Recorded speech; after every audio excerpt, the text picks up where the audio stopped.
dito.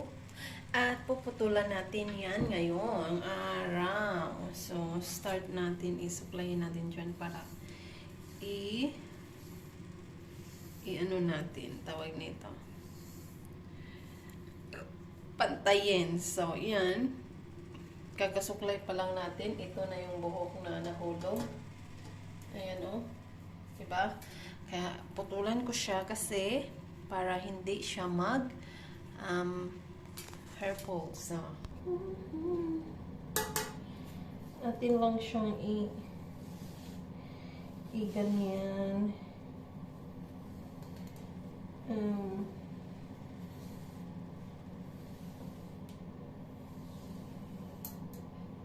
Para pantayin natin from there. Oh my God.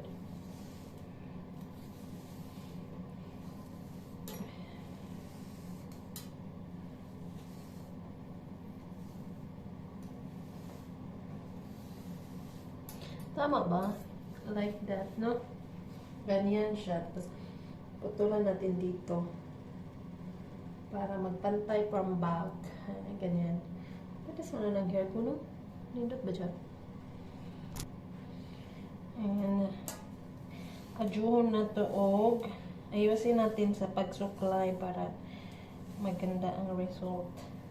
And, itatali ko siya. Ayan. Itatali ko.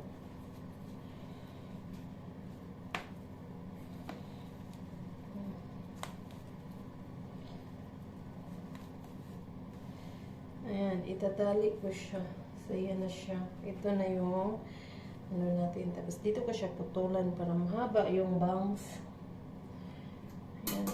At ito palang, ang gunting ko pala is napurol na pala to. Kaya ginamit ito ng mga bata ba.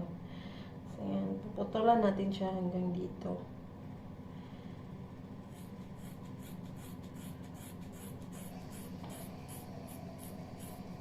Oh my God. Parang hindi siya nasumpay eh. Hindi siya na balance.